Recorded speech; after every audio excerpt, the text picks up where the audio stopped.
noite, bem-vindos ao JA desta quarta-feira, dia 16 de janeiro. Vamos aos destaques desta edição. As regras do decreto que flexibiliza a posse de armas. Apesar da procura maior nas lojas, ainda não é possível saber os efeitos da mudança e se isso vai incentivar a população a comprar armamento. Espancamento, homicídio e roubo. Praça da Rodoviária na capital é palco de crimes em série. Motoristas desrespeitam parada obrigatória e provocam acidentes. E mais, dicas de programas de graça para a criançada aproveitar as férias de janeiro. Agora, no Jornal da Alterosa.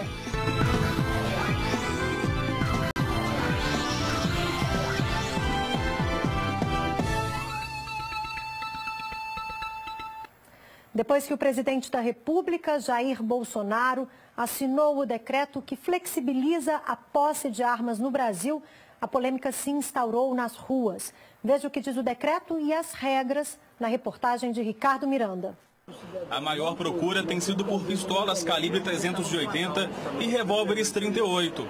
Como o texto foi publicado pelo governo nesta terça, a expectativa é que as vendas cresçam nos próximos dias. Este aposentado veio dar uma olhada nos preços, mas diz que, por enquanto, não pensa em comprar uma arma. Não, interesse não tem muito não, porque é o seguinte, eu não tenho nada que me perturba. Já tenho arma na mão de bandido demais aí. Já Vitor vai voltar para casa com uma pistola semiautomática. Assim que o decreto foi assinado, ele procurou uma loja especializada. Com a flexibilização, deu mais facilidade para mim estar adquirindo agora, mas eu já tinha isso em mente, já até para proteção da minha família em casa. O decreto presidencial tornou mais flexível a posse de armas e estabeleceu as regras aos interessados.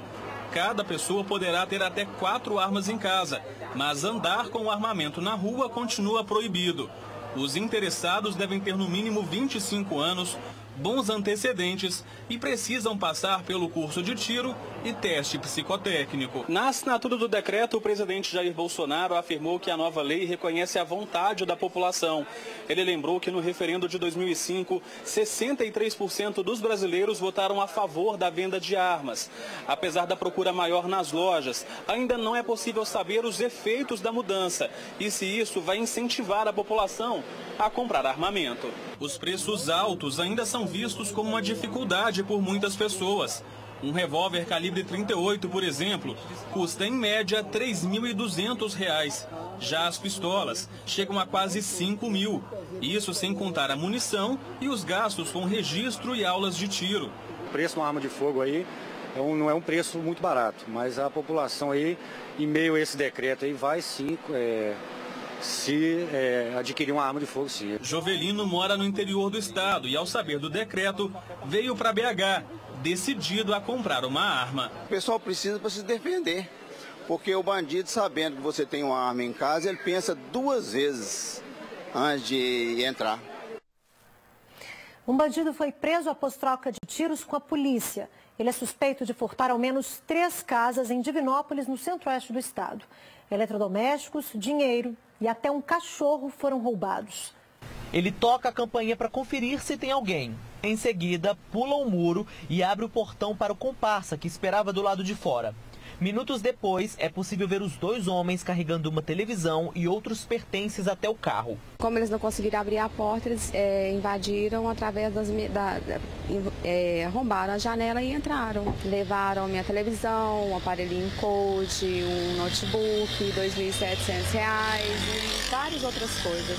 Os criminosos também entraram na casa desta outra vítima, na última quinta-feira, no bairro Manuel Valinhas. Até um cachorro da raça Golden Retriever foi levado pelos bandidos. Eles levaram 2 notebooks, 2 televisões também e uma impressora. Fora a bike, né, a bicicleta, e levaram um cachorro também. Se alguém tiver notícias aí, eu espero que possa nos informar aqui pela polícia, né? Segundo a PM, o Palio utilizado pelos bandidos nos roubos a pelo menos 3 casas foi identificado graças às imagens dos circuitos de segurança. O veículo foi localizado no bairro Tietê. Eles desobedeceram a ordem de parada dos militares e houve troca de tiros. Graças a Deus, nenhum dos militares ficaram feridos, não. E, ao que tudo indica, nenhum dos meliantes também saiu ferido. Um dos suspeitos, o Anderson Kozlovski da Silva, de 24 anos, foi preso. Teve um furto a veículo na cidade de Carmo do Cajuru, onde tem uma imagem onde esse mesmo Fiat Palio que foi abordado hoje participou do apoio a esse delito. Além desse, teve outros furtos em datas pretéritas, que esses autores são os primeiros suspeitos. Vários objetos foram recuperados. A partir do momento que ele sai da residência, já tem uma pessoa que já recepta esse produto, já compra esse produto e já passa para frente. Tanto é que cometeram 3 arrombamentos só na data de hoje e nós recuperamos partes dos materiais. Os outros eles já haviam passado para os receptadores.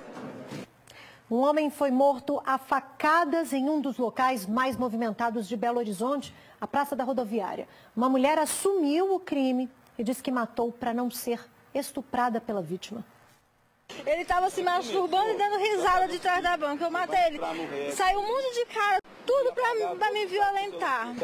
Aí o que você fez? Eu matei ele. A mulher, que é moradora de rua, assume com naturalidade ter matado o homem. Eu meti a faca nele. A vítima, ainda não identificada, foi morta a facadas nesta calçada, ao lado da Avenida Afonso Pena, no centro de Belo Horizonte, bem perto da Praça da Rodoviária. Esta base da PM fica na Praça Rio Branco 24 horas por dia, justamente por causa do alto índice de criminalidade na região. Na hora do homicídio, alguns policiais estavam trabalhando. O crime aconteceu atrás da banca de revistas, que fica do outro lado da rua. Por isso, os militares só perceberam o que tinha acontecido ao ouvir os gritos.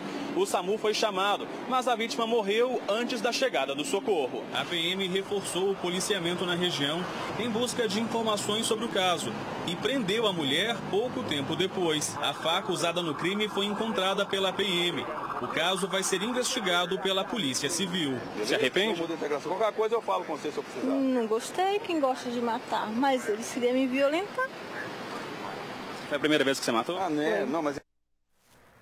E também perto da Praça da Rodoviária, um homem foi espancado por uma garota de programa durante um assalto. O homem, que pediu para não ser identificado, ficou com as marcas da agressão. Ele contou que estava indo para a rodoviária de Belo Horizonte quando foi abordado por uma garota de programa. E ela falou que tinha um bar, que tinha um bom café da manhã, que se quisesse tomar uma cerveja ainda estava aberto. E como eu ia ficar por meia hora, eu não queria ficar com a mala na rua. Então até aceitei o convite. Quando chegou na primeira esquina de baixo, ela chamou os compadres, ela já colocou a mão no meu bolso para tirar o celular.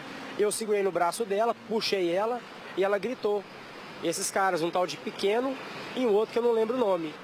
Já me renderam, me espancaram e levaram tudo que eu tinha. O rapaz disse para a polícia que durante o espancamento a garota de programa teve a ajuda de 2 comparsas, que fugiram levando a mala dele com dinheiro, cheques e um celular. Logo após o crime, a PM encontrou um homem e a mulher, que foi reconhecida pela vítima como a garota de programa que anunciou o assalto. Segundo a polícia, inicialmente a vítima tinha dado outra versão para o crime. Ele alegou que teria sido conduzido de má fé por um taxista para ser roubado. Isso nos estranhou e realmente nós confirmamos que não havia ocorrido. Através das imagens do comércio e mostramos para ele que tínhamos imagens e realmente ele assumiu, falou que estava com vergonha porque ele achou que seria travesti. A suposta garota de programa estava muito nervosa e não quis falar sobre o caso. Um homem identificado como Baiano foi detido, suspeito de ter levado os objetos roubados da vítima. Com ele, a PM encontrou uma mochila com uma faca. Os 3 suspeitos deram informações desencontradas e não souberam dizer onde estavam os pertences roubados da vítima. A mala logo do menino, o cara tem que ir embora, o cara está engajado, está precisando logo ir embora. Então vai ter que meter todo mundo para dentro. A mala roubada não foi encontrada.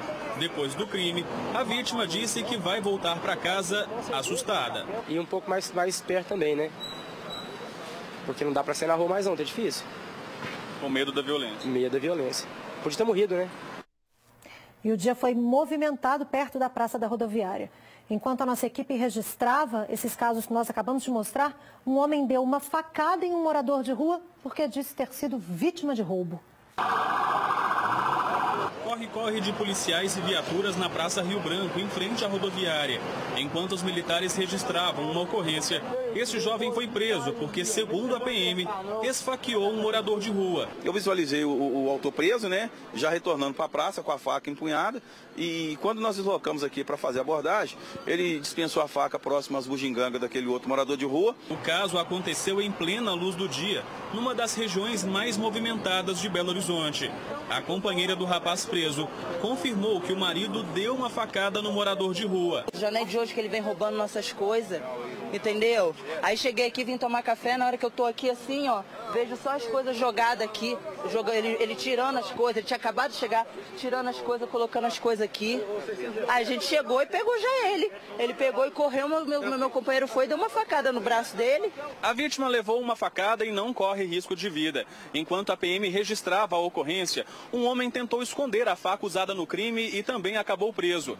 Ele, o suspeito e a vítima foram levados para a delegacia para tentar explicar como a confusão começou. A companheira do suspeito disse que essa não é a primeira vez que os dois se desentendem. Roubou minha mochila com todos os meus documentos, com todas as minhas roupas novas que eu tinha, roubou tudo meu. E seu companheiro foi atrás dele? Ah, teve que ir, né? Não tem condições de ficar assim, não. Vai ficar até quando? Sumindo as coisas, sumindo. O trem de passageiros da Estrada de Ferro, Vitória a Minas, circulou normalmente hoje no sentido Espírito Santo. A viagem no sentido Minas ainda permanece restrita ao trecho entre Governador Valadares e Belo Horizonte. A expectativa é que o trem de passageiros volte a operar normalmente nos dois sentidos amanhã, quinta-feira. A ferrovia foi liberada na noite desta terça-feira, depois de ter sido fechada em protesto por pescadores do Espírito Santo atingidos pela tragédia de Mariana. Quem não conseguir embarcar pode reagendar o bilhete ou pedir o reembolso do valor. Basta fazer a solicitação em um prazo de até 30 dias em uma das estações ao longo da Estrada de Ferro. Para outras informações, o passageiro pode ligar para o Alô Ferrovias. O número é o 0800 285 7000. Com a casa prestes a desabar, uma família improvisou uma barraca no meio da rua, lá em Campestre, no sul de Minas. O lote está passando por obras da prefeitura, mas até o final a família vai aguardar na rua, já que não conseguem alugar uma casa com o dinheiro oferecido pela administração pública. A casa de seu Francismar e dona Rosimeire está desabando. De acordo com o pedreiro, o brejo que fica no terreno ao lado está movendo a terra e fazendo aos poucos que a casa dele desabe. Então, eles mexeram lá embaixo, no córrego lá embaixo, né? E o que acontece? Vai assoreando e vai descendo, então não tem um apoio lá para segurar. Com medo, o casal e os filhos tiveram que sair às pressas da casa. Eles improvisaram uma barraca na frente da residência e é aqui que a família está dormindo. A casa começa a instalar de noite, né? Enquanto tá tudo quietinho, você escuta ela instalar. E o medo nosso é por causa da laje. Se ela cair, não tem aonde correr, né? Ainda segundo o seu Francismar, em 2004, aqui neste local onde nós estamos, havia duas casas. Só que elas desmoronaram pelo mesmo problema. O tempo foi passando e a situação foi piorando. E agora, a casa dele está quase desabando. Eles estão pondo terra aqui. Então o negócio é tinha que fazer o dreno primeiro, abrir para a água escoar, para poder começar com o dreno. Com o desabamento de terra, uma rachadura se formou na rua. Funcionários da prefeitura estão aos poucos jogando terra no lote e tentando resolver o problema. O prefeito esteve no local e preferiu não gravar entrevista, mas disse em nota que há uma disputa legal dos moradores com o dono do loteamento e que a família será ajudada com um aluguel. Só que, de acordo com Rosimeire, o valor de R$300 não dá para alugar outra casa. Não, tá. A casa é R$550, R$600 e R$350 não dá para pagar o aluguel. Vamos dormir na barraca até ver o que pode ser resolvido. A temperatura continua alta em Belo Horizonte e em boa parte de Minas. Na capital, os termômetros chegaram aos 33,6 graus na tarde de hoje. A Defesa Civil chegou a emitir um alerta para a possibilidade de chuva com granizo. Mas vamos ver agora como fica o tempo nesta quinta-feira em todo o estado.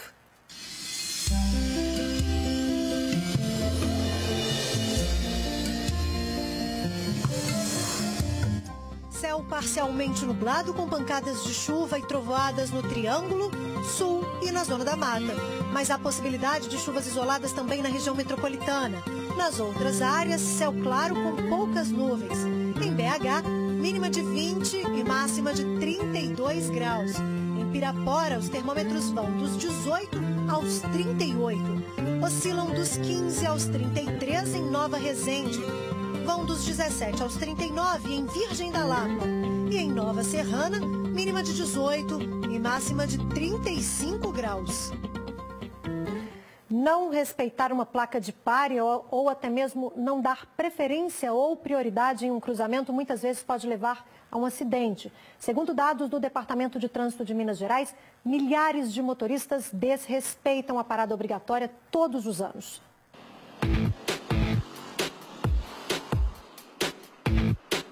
A sinalização de pare é grande e nítida. O desrespeito por aqui é comum. Avenida Francisco Salles com Rua Sapucaí, no bairro Floresta. Trecho de muito movimento na região leste da capital. Lugar que tem muito trânsito de pessoas, a pessoa distraída acaba sempre tendo acidente. Você tem que dirigir para 2, 3. Eu estive recentemente nos Estados Unidos e todo mundo para. E aqui no Brasil, culturalmente, não é obrigado a parar no pare, né? O tenente do batalhão de trânsito explica que mesmo se na outra via não estiver passando nenhum carro, o condutor é obrigado a respeitar a sinalização. Onde tiver a placa de pare, aquela sinalização tanto vertical como horizontal, o motorista deve parar. Tem a mesma regulamentação que um semáforo.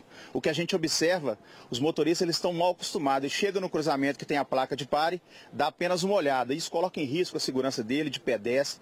Então é uma infração gravíssima, né? R$ 293 de multa, 7 pontos na carteira. Segundo o Departamento de Trânsito de Minas Gerais, de janeiro à primeira quinzena de dezembro do ano passado, foram quase 8.500 motoristas que foram multados por não respeitar essa placa de parada obrigatória. Isso em todo o estado. Somente em Belo Horizonte foram quase 3.000 infrações, o que representa mais de 30% das multas. Em 2017, o número de multas de avanço de parada obrigatória foi maior, 9.958.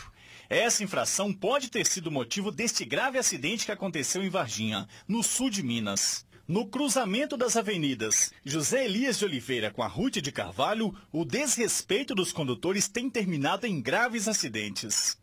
E não se esqueça, em locais onde não existe sinalização, a atenção deve ser redobrada. A preferência nos cruzamentos que não há sinalização é daquele veículo que vem à direita do condutor. Então, na rua à direita, ele tem a preferência. Nas rotatórias, aquele que esteja circulando. Para que possamos ter um trânsito seguro, menos multas, menos acidentes e, consequentemente, reduzir o número de mortes. E quanto ao cruzamento, onde aconteceram esses graves acidentes, que nós acabamos de mostrar aí na reportagem do Wagner, funcionários da Prefeitura de Varginha estiveram hoje no local. Os trabalhos nas avenidas José Elias de Oliveira e Ruth de Carvalho devem durar 3 dias. As pinturas das sinalizações estão sendo reforçadas.